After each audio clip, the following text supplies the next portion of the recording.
ইরানি হামলায় ক্ষতি হয়েছে তাদের যুদ্ধ পরিকাঠামোর, মানল ইসরায়েল। কেন তাড়াহুড়ো করে আমেরিকা যুদ্ধ থামিয়ে দিয়েছে তা স্পষ্ট হচ্ছে এখন। আপনাদের জানিয়ে রাখি, ইসরায়েলের পক্ষ থেকে ইতিমধ্যেই এই বিষয়টি স্পষ্ট করা হয়েছে। যুদ্ধে ইসরায়েলের বেহাল দশা ঢাকতেই আমেরিকার সরাসরি বোমাবর্ষণ ইরানে, সেই প্রশ্নও কিন্তু বর্তমানে সামনে আসছে। আপনাদের জানিয়ে রাখি, ইসরায়েলের পক্ষ থেকে এই মুহূর্তে যেমনটা জানা যাচ্ছে যে ইসরায়েলের পক্ষ থেকে কিন্তু এমনটাই জানানো হয়েছে, ইরানি হামলায় ক্ষতি হয়েছে তাদের যুদ্ধ পরিকাঠামোয়। আমরা দেখেছিলাম ইতিমধ্যে যেভাবে ইরান এবং ইসরায়েলের মধ্যে যে যুদ্ধ পরিস্থিতির যে সময়টা বজায় ছিল, সেই সময়ে কিন্তু যুদ্ধ পরিকাঠামোয় অর্থাৎ ইসরায়েলের যুদ্ধ পরিকাঠামোয় ক্ষতি হয়েছে এবং সেই বিষয়টি ইতিমধ্যেই মেনে নিয়েছে ইসরায়েল। এবং তার পরবর্তীতেই সেখানেই কিন্তু একাধিক প্রশ্ন সামনে আসছে। যে তারপরেই আমরা দেখেছিলাম যেভাবে আমেরিকান মার্কিন প্রেসিডেন্ট ডোনাল্ড ট্রাম্প তিনি এর মধ্যে ঢুকেছিলেন এবং তিনি হস্তক্ষেপ করেছিলেন। যুদ্ধবিরতির যে ঘোষণা, সেই ঘোষণা করেছিলেন মার্কিন প্রেসিডেন্ট ডোনাল্ড ট্রাম্প। তার পাশাপাশি ইরানের যে বোমা বর্ষণ, সেই বোমা বর্ষণের ঘটনাও কিন্তু আমরা দেখেছিলাম এবং সেখানেই কিন্তু একাধিক প্রশ্নই সামনে আসছে। মূলত ইসরায়েলের যে বেহাল দশা, সেই বেহাল দশা ঢাকতেই কি আমেরিকার সরাসরি বোমা বর্ষণ করা হয়েছিল ইরানে, সেই প্রশ্নই কিন্তু এই মুহূর্তের সামনে আসছে। ইরান এবং ইসরায়েলের যে যুদ্ধ পরিস্থিতি, সেই যুদ্ধ পরিস্থিতিতেই আমরা দেখেছিলাম আমেরিকান প্রেসিডেন্ট তিনি এই যুদ্ধবিরতির ঘোষণা করেছিলেন। যদিও তার আগে আমেরিকার পক্ষ থেকে যে বোমা বর্ষণ করা হয়েছিল ইরানে, সেখানেই কিন্তু একাধিক যে প্রেক্ষাপট, একাধিক যে প্রেক্ষিত, সেই প্রেক্ষিত সামনে আসছে বিশ্ব রাজনীতির ক্ষেত্রে।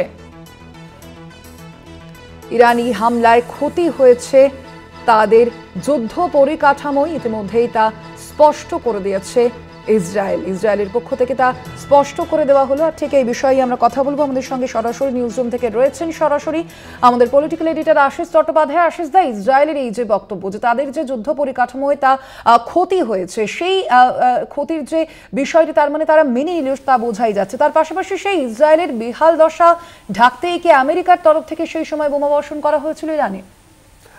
দেখো, ইরান, ইসরায়েল এবং আমেরিকা যুদ্ধ নিয়ে প্রথম দিকে পশ্চিমী মিডিয়া আমাদের যা খাওয়ানোর চেষ্টা করেছিল, ছবিটা যেভাবে দেখাবার চেষ্টা করেছিল, সেটা যে একটা ভুয়ো প্রচার ছিল, যত দিন যাচ্ছে সেটা ততই স্পষ্ট হয়ে যাচ্ছে। প্রথমে এরকম মনে হয়েছিল যে ইসরায়েল একেবারে একতরফা ইরানকে তছনছ করে বেরিয়ে যাবে, ইরানের হেরে যাওয়া, আত্মসমর্পণ করা, বা ইরানের যারা বর্তমানে ক্ষমতায় আছে তাদের ক্ষমতা ছেড়ে পালিয়ে যাওয়া মাত্র কয়েকদিনেরই অপেক্ষা। কিন্তু তারপরে যখন যুদ্ধ গড়াতে থাকে তখন দেখা যায় যে সমানে সমানে প্রায় যুদ্ধ হচ্ছে। একটা সময় গিয়ে হঠাৎ করে আমেরিকা ট্রাম্পের নির্দেশে ইরানে বোমা বর্ষণ করা শুরু করলো।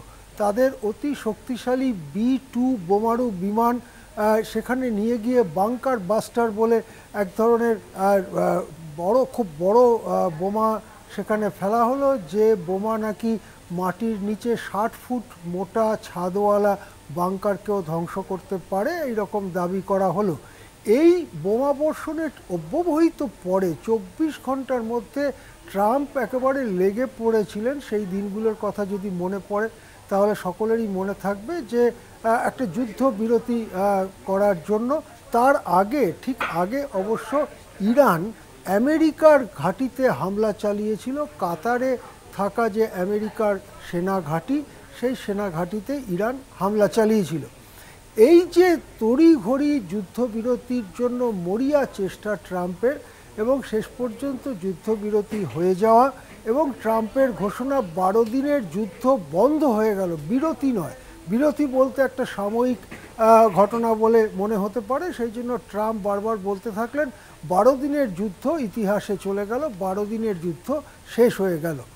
এখন ধীরে ধীরে যত দিন যাচ্ছে বোঝা যাচ্ছে যে যে প্রচারটা পশ্চিমী মিডিয়া আমাদের সামনে রেখেছিল সেটা ভুয়ো।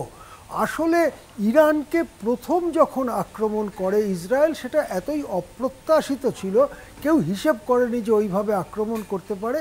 তাতে প্রথম ধাক্কায় ইরান খানিকটা ক্ষতিগ্রস্ত হয় বটে, তার কয়েকজন শীর্ষ সামরিক নেতা বা সেনাপতি নিহত হন, কয়েকজন শীর্ষ পরমাণু বিজ্ঞানী নিহত হন, কিন্তু ওই দিনটার মধ্যেই, কয়েক ঘন্টার মধ্যেই ইরান সামলে উঠে যেভাবে ইসরায়েলকে প্রত্যাঘাত করে, তাতে ইসরায়েলেরই কিন্তু ত্রাহি ত্রাহি রব উঠেছিল।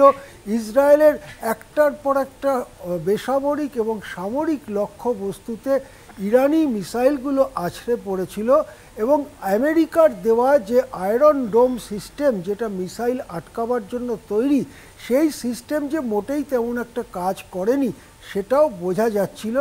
এবারে ইসরায়েলের মিলিটারি অন্যতম সেনাপতি তিনি স্বীকার করে নিচ্ছেন, তিনি মেনে নিচ্ছেন যে ইরান তাদের সামরিক লক্ষ্যবস্তুতে আঘাত করেছিল, সামরিক লক্ষ্যবস্তুগুলো বা সামরিক পরিকাঠামোগুলোর ক্ষতি হয়েছিল। যদিও তিনি এখনও রেখে ঢেকে বলছেন, তবে তেমন একটা বড় কিছু ক্ষতি হয়নি, এখনও সেগুলো কাজ চালাবার মতো অবস্থায় আছে, এই কথা তিনি বলছেন। এবারে আমরা দেখছি যে এই কথাটা যখন প্রকাশ করা হচ্ছে, তখনই নেতানিয়াহু ওয়াশিংটন চলে গেছেন ট্রাম্পের সঙ্গে জরুরি আলোচনা সারতে। আর ট্রাম্প খুব জোর চেষ্টা চালাচ্ছেন যাতে গাজার যুদ্ধটা থামানো যায়। গাজার ব্যাপারেও পশ্চিমী মিডিয়া আমাদের এই রকম একটা ভাবমূর্তি তৈরি করার চেষ্টা করেছিল যে ইসরায়েল মারবে আর গাজা ধ্বংস হয়ে যাবে, বা গাজায় হামাস ধ্বংস হয়ে যাবে। এ তো মাত্র কয়েকদিনেরই অপেক্ষা, কয়েক মাস গড়িয়ে গেল, তেমন কিছু হামাসকে তেমন কিছু ধ্বংস করতে পারেনি। যা মেরেছে, গণহত্যা করেছে, সেটা হচ্ছে নারী, শিশু, নিরস্ত্র মানুষকে হাজারে হাজারে খুন করেছে ইসরায়েল, তার বেশি কিছু করতে পারেনি। এই অবস্থাতে বেহাল ইসরায়েলকে বাঁচাতেই কি এবার গাজাতেও শান্তির জন্য তড়িঘড়ি পদক্ষেপ শুরু করলেন ট্রাম্প? এই সব প্রশ্ন উঠছে। এক কথায় বলা যেতে পারে, যুদ্ধটা শুরু যখন হয়েছিল তারপর থেকে এতগুলো সপ্তাহ পার হয়েছে, এখন ধীরে ধীরে সত্যিটা সামনে আসছে। যেটা প্রচার করা হয়েছিল ইসরায়েল ভয়ঙ্কর শক্তিশালী, মেরে একদম শেষ করে দেবে ইরানকে, আসলে ব্যাপারটা তা নয়, বরং ইরানের মারেই ব্যতিব্যস্ত হয়ে ড্যাডি, কোট আনকোট বলছি ড্যাডি, কেননা এই নামে একবার তাকে ডাকা হয়েছে, একজন বিশিষ্ট লোকই ট্রাম্পকে ড্যাডি ট্রাম্প বলেছেন, সেই জন্য আবার বলছি, সেই ড্যাডি বা বাবা ট্রাম্পের শরণাপন্ন হয়েছিলেন ইসরায়েলের প্রধানমন্ত্রী নেতানিয়াহু। তারপরেই তড়িঘড়ি যুদ্ধবিরতি ঘোষণা। এবার সেই ইসরায়েলকে বাঁচাতে আবার আসরে ট্রাম্প তড়িঘড়ি গাজাতেও শান্তি ফেরাতে চাইছেন ট্রাম্প। আসলে শান্তি ফেরানো না ইসরায়েলের বেহাল দশাকে আড়াল করার চেষ্টা, এসব নিয়ে কিন্তু প্রশ্ন উঠছে আন্তর্জাতিক বিশেষজ্ঞ মহলে। একেবারেই ধন্যবাদ আপনাকে আশিস দা। আমরা কথা বলছিলাম, আমাদের সঙ্গে সরাসরি নিউজ রুম থেকে ছিলেন আমাদের পলিটিক্যাল এডিটর আশিস চট্টোপাধ্যায়।